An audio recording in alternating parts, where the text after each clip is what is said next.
of all, briefly tell us about the story, the album.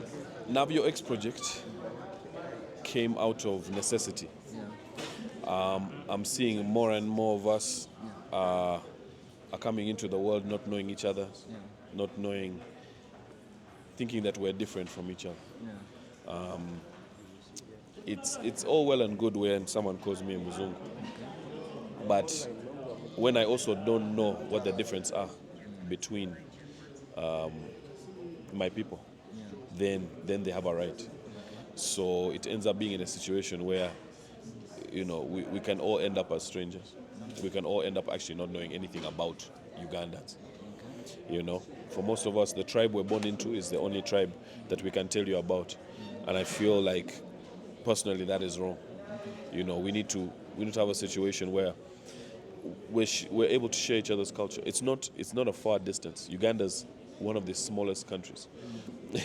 We have no excuse for not knowing, what's happening 6 hours, 7 hours away. Okay. Mainly, what is the essence of the album? The album is about bringing together culture Yeah. on one project. So we were able to work with some of the best and brightest minds, whether it be elders, whether it be a children's choir. We weren't specific. Nile Beat, for example, was one of the troops that we worked with. So sometimes it's a troop, and other times sometimes it's a troop, and other times it's just an individual. We'll find an elder Yeah. who can sing, and we start. I think because of the fact that we didn't have so many rules and not too many sponsors on board. Yeah. We were free to just be artists, free to just be appreciators. And I think that's what people like. They're like, man, we really love the way you guys talk on the show.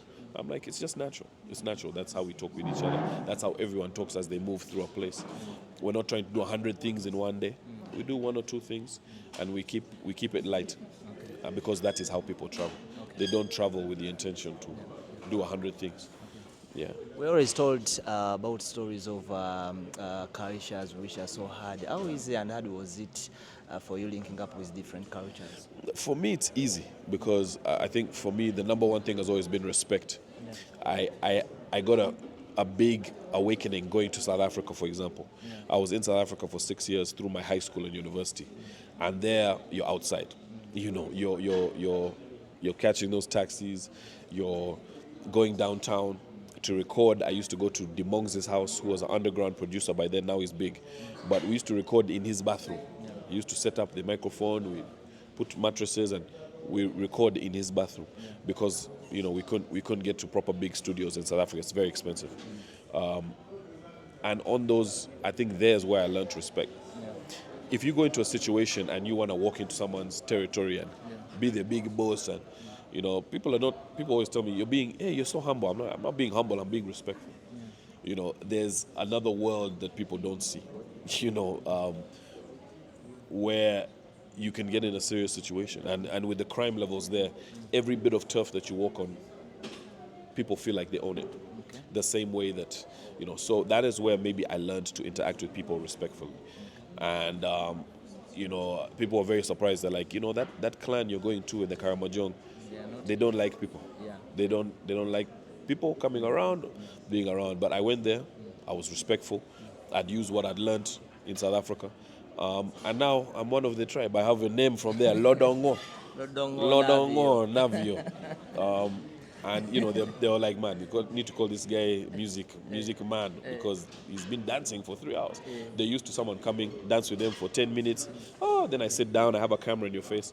And I wasn't doing that. I really wanted to sit down with them, eat meals, go to their huts, relax, chill, find out what they do with cattle. Like I said, I'd send a team there. Sometimes I'd be there with them when I could, if I wasn't performing. We'd be there like a day and a half. But you don't see all of that on camera. Yeah. You just see us enjoying ourselves. So we finished every episode doing what I do best, which is music. I was like, the way I've seen music move, from the nominations I've had across the world, I know what traditional music can do. And I think we need to believe in it. We're not going to get anywhere by stealing a bit of reggae or stealing a bit of Nigerian sound or stealing a bit. I believe that the answer for us making it is still in our own music, it's in our own cultures. So this is step one to getting there. You moved across Uganda and you've tested different sounds. What would you describe as Ugandan sound? Ugandan sound, I think, is mostly in the rhythm. You see, with music around the world, they go on a 4 count. With us, it's a 3 count. Most tribes do a 3 count, and that's really interesting and it's different. What is that common instrument that you've witnessed in each and every region? Man, ngalabi Ngalabe is everywhere.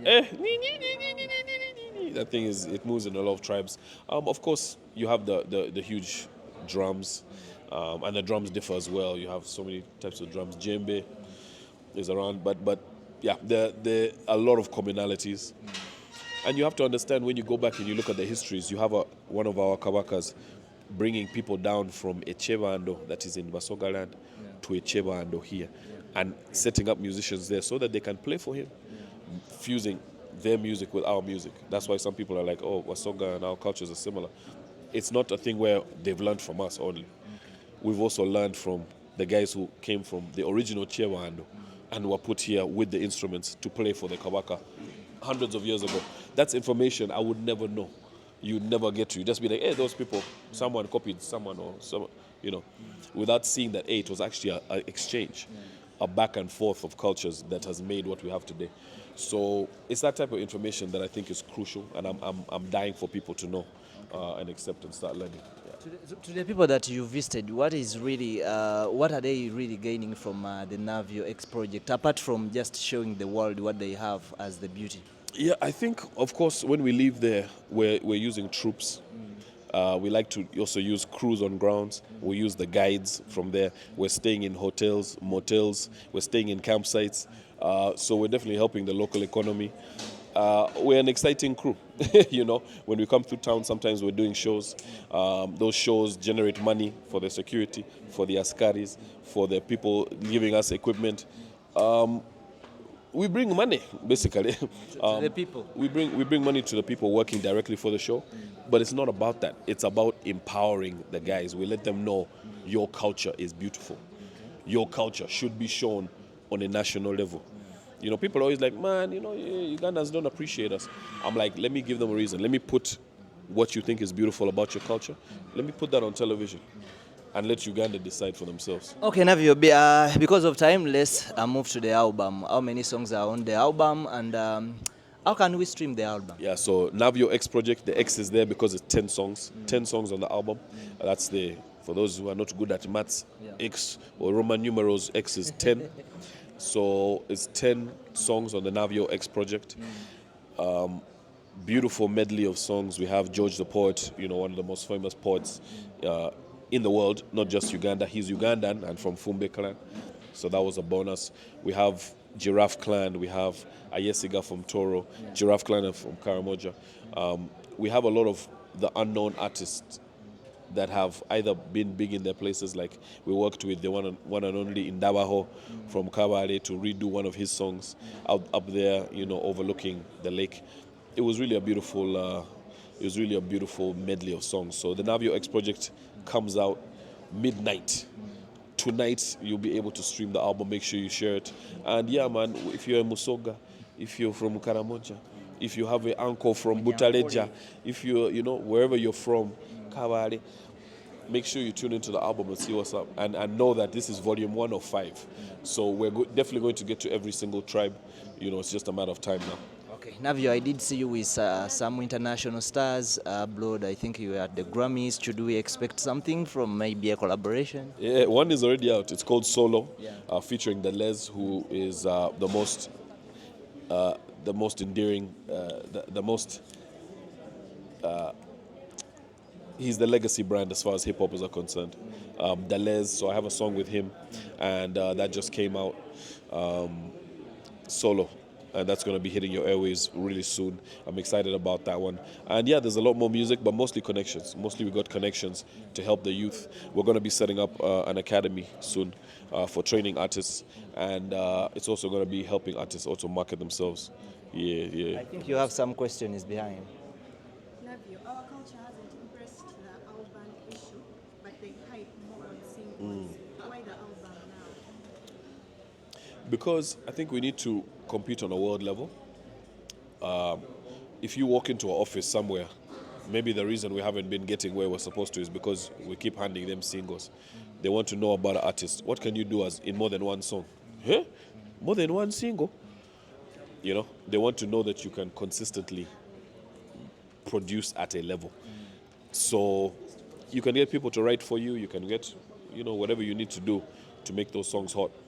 But we need to start competing in at least the EP space. Someone gets signed internationally tomorrow. You can't tell the label, oh, hey, no, me, I only do singles. Yeah. One single every 6 months. But are they paying off? Fall up on the other one. I mean, you see, you get your royalties. So a song that you don't even think is big is going to be the one paying you. A song that has never played in Kampala, when I do Stuttering Remix with Fifi Dobson, the people who are in those areas will understand. When I do that song, it's sang word for word. It has never played in Kampala. But if I do it in Gulu, in the north, in even the west, actually, it's a huge song. It's a huge song. And yeah, it's those kind of differences. So that would be paying me. If we're getting our royalties, that would be paying me because that was the number one song for like 8 months up there. So if we're getting our royalties, that song would be paying me without me doing anything. But we're not getting our royalties. So we think that you just have to concentrate on one song, make it hot in Kampala, so promoters can pay you. Radio has to pay you.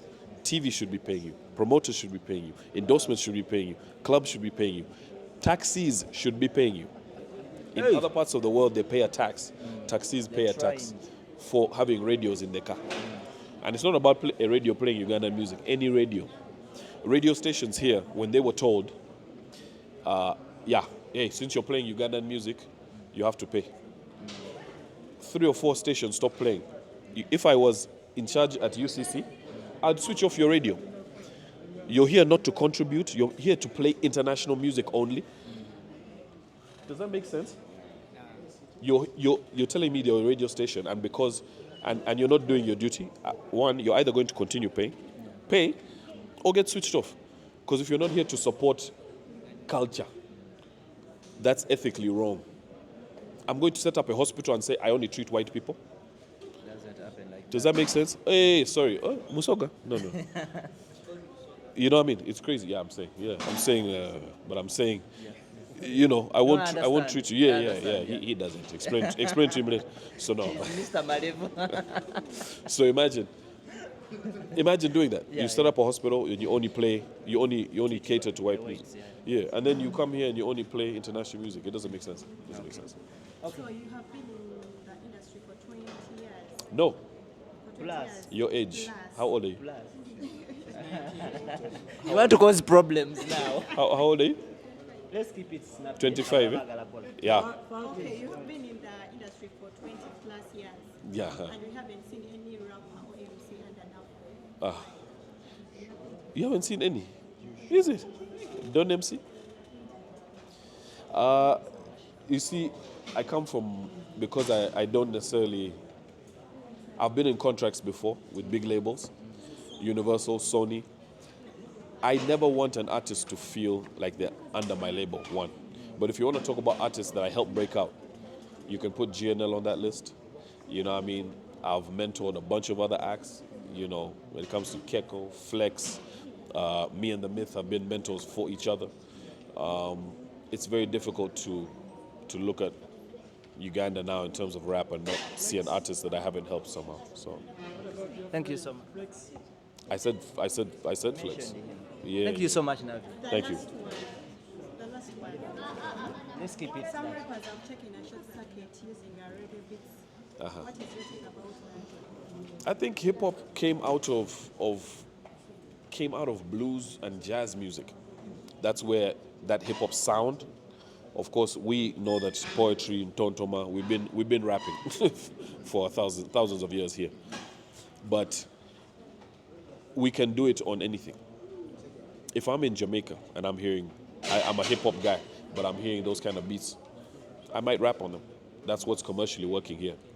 If you now take whichever rappers are popping and you take them to Texas, and country music is big there, they might start rapping on that, and that might work. That's how you have people like get big from country music, like a Lil Nas X or whatever, because they're rapping over beats that are popping. So hip hop doesn't mind, yeah, if you're a good rapper, it's part of hip hop. And hip hop is more culture. So you have the hip hop, you have everyone dressing like rappers now, from Jamaicans to guys here, everyone dresses hip hop. Before they used to criticize us for it. Reggae ragga guys used to wear big hats with the colorful, the shirts and the chains made of wood. Now they're blinging out.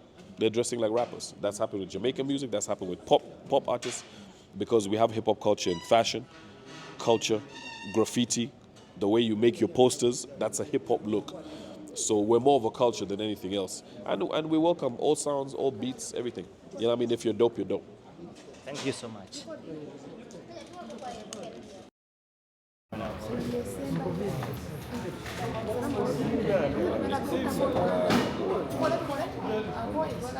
Yes.